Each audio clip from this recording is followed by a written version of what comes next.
how are you all? I hope you are doing great.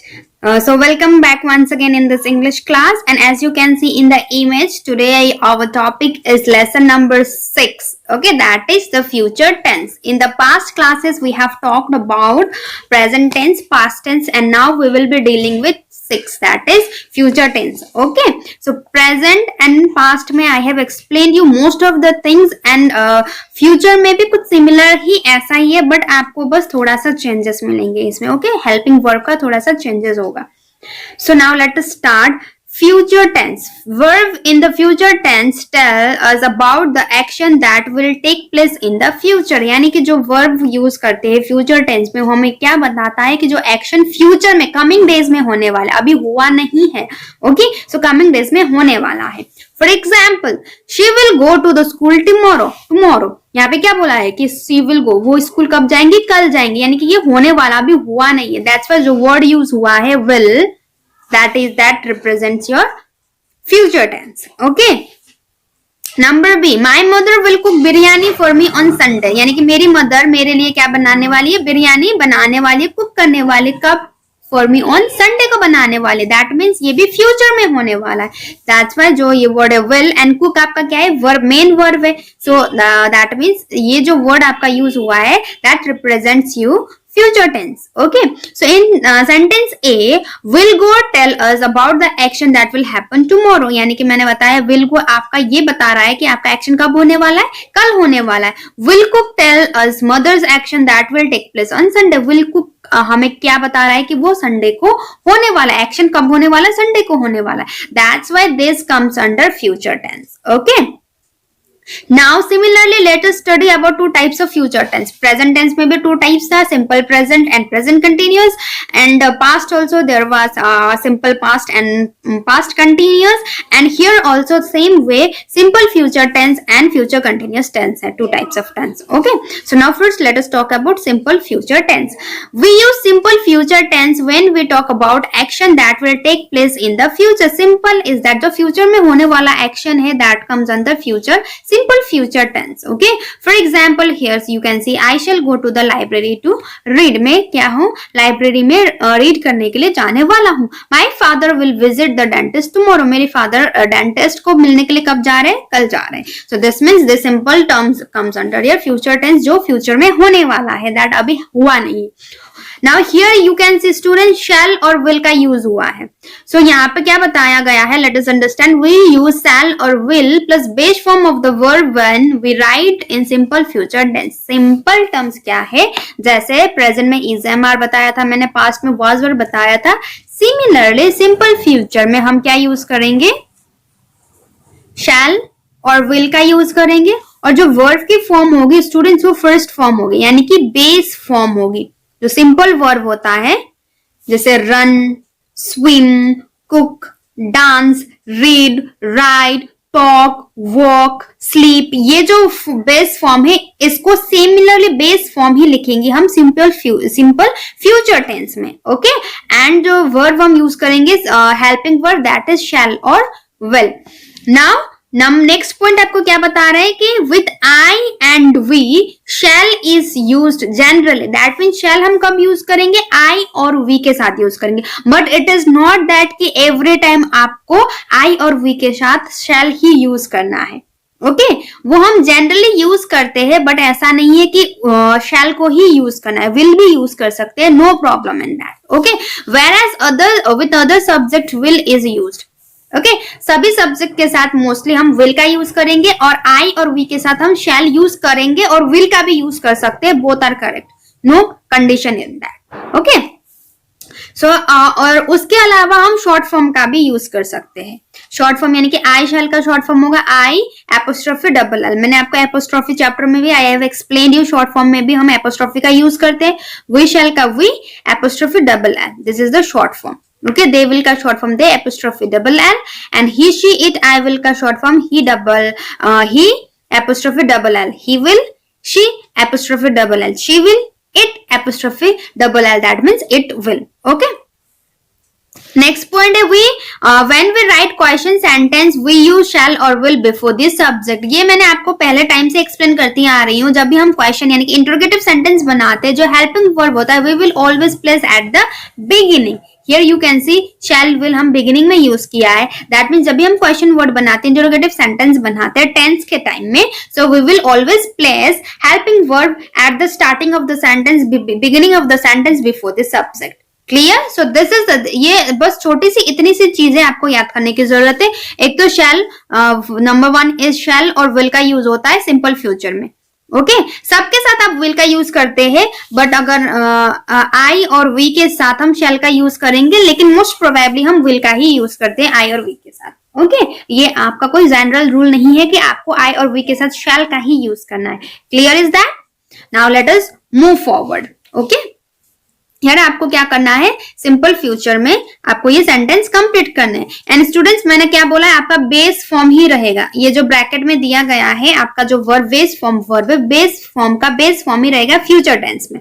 Okay बस इसमें आपको क्या लगाना है, विल लगानी है, विल या फिर शैल का यूज करना है। So whether report says that it आपका क्या है, सब्जेक्ट है। सो इसमें हम क्या यूज करेंगे, विल का यूज करेंगे, क्योंकि हमारे पास ऐसा कोई रूल नहीं है आपको या फिर विल यूज करना है या फिर शैल यूज करना है। ओके आई के साथ मैंने क्या बताया, शैल भी यूज कर सकते हैं, विल भी यूज कर सकते हैं, both are correct, no issue in that. Okay team members, you will write everything in will. Okay सबका आंसर विल होगा एंड बेस फॉर्म जो आपको ब्रैकेट में दिया गया है that you will write as it is. So the sentence is completed, question is completed. Future का बहुत इजी है, विल का यूज करना है, सिंपल इज दैट। ये नंबर जो बी है इसमें आप शैल सी का भी यूज कर सकते हैं, विल सी का भी यूज कर सकते हैं, both are correct in that. Okay so now let us move forward. अब हम करेंगे कंटिन्यूअस टेंस।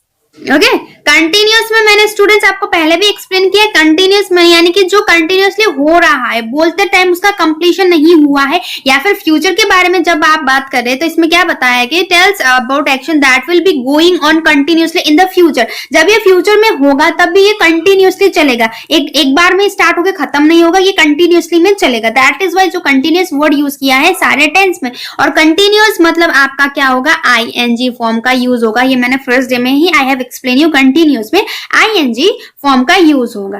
ओके सो यहाँ पे एग्जाम्पल में देखिए students, we shall be shifting to another town. हम फ्यूचर डेज में क्या होने वाले हैं, दूसरे टाउन में शिफ्ट होने वाले। यहाँ पे शैल के साथ साथ हमने बी का भी यूज किया है, ध्यान दीजिए इसको। Number B, the plane will be leaving for New York in a short while. यहाँ पे विल और हमने यहाँ पे बी का भी यूज किया है, ये फ्यूचर टेंस का है। अब इसको जानते कि हमने बी का यूज क्यों किया है, let's understand. We use will be or shall be plus base form of the verb plus ing, that means base form of our ing आपका क्या होता है, पूरा आपका ing form, that is verb की fourth form जो I have already explained you to tell about the action that will be going in the future। ये future में होने वाले एक्शन को बताता है। that means हमने be का यूज क्यों किया है, फ्यूचर कंटिन्यूअस टेंस में आपका हेल्पिंग वर्ब वही रहेगा, will और shall ही रहेगा। जैसे हमने सिंपल फ्यूचर में क्या बताया था मैंने, विल और शैल का यूज करेंगे। सिमिलरली कंटिन्यूअस में भी विल और शैल का यूज करेंगे, बट उसमें हम बी ऐड कर देंगे, that will be shall be. अगर आप शैल यूज कर रहे हैं तो शैल बी, अगर आप विल यूज कर रहे हैं तो विल बी। Clear students? और ING फॉर्म का यूज करेंगे। एग्जाम्पल के तौर पर you can see, I shall be living for Canada this month. Shall के साथ आपने क्या यूज किया, बी का यूज किया, और आपका वर्ब ING फॉर्म है। Number B, Michael will be running in a marathon in this Sunday. यहाँ पे आपने विल के साथ बी का यूज किया, विल बी, और रनिंग आपका क्या है, ING फॉर्म है। तो समझ में आ गया स्टूडेंट्स, आपको शैल बी, विल बी और ING फॉर्म का यूज करना है फ्यूचर कंटिन्यूअस टेंस में। Simple is that. मैंने अभी आपको क्या एक्सप्लेन किया, सिंपल फ्यूचर टेंस में क्या यूज करेंगे, विल का और शैल का यूज करेंगे। आई और वी के साथ मोस्ट प्रोबेबली शैल का यूज करेंगे और बाकी के साथ विल का यूज करेंगे, सिंपल। और आपको वर्ब का फर्स्ट फॉर्म ही लिखना है। ओके अब कंटिन्यूअस टेंस में आएंगे तो उसमें क्या है, विल बी, शैल बी और ING फॉर्म का यूज करना है। Simple is that. आपको कंफ्यूजन कहीं नहीं होना है। क्लियर स्टूडेंट्स, आई होप ये क्लियर हो गया है आपको। Now let us solve this question. Okay, ये क्वेश्चन सॉल्व करते हैं। फ्यूचर कंटिन्यूअस में करना है। कंटिन्यूअस में स्टूडेंट्स आपको ध्यान रखना है आईएनजी फॉर्म यूज करना है और शैल बी और विल बी का यूज करना है।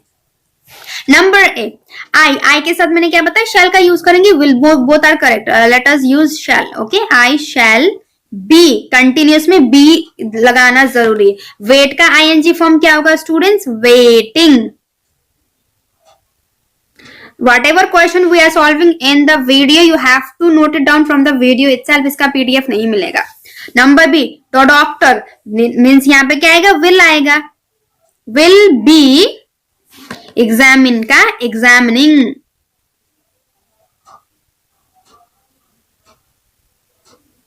Okay, number C, when in Srinagar they, हमें यहाँ पे कुछ मतलब नहीं करना है, आई और वी के अलावा बाकी में हम सब विल यूज करेंगे, और आई और वी के साथ भी will, we can use it, no issue in that. So your answer will be visit का will be visiting. Okay, ING form लिखना है जैसा मैंने आपको एक्सप्लेन किया, the ship will be, arrive का अराइविंग।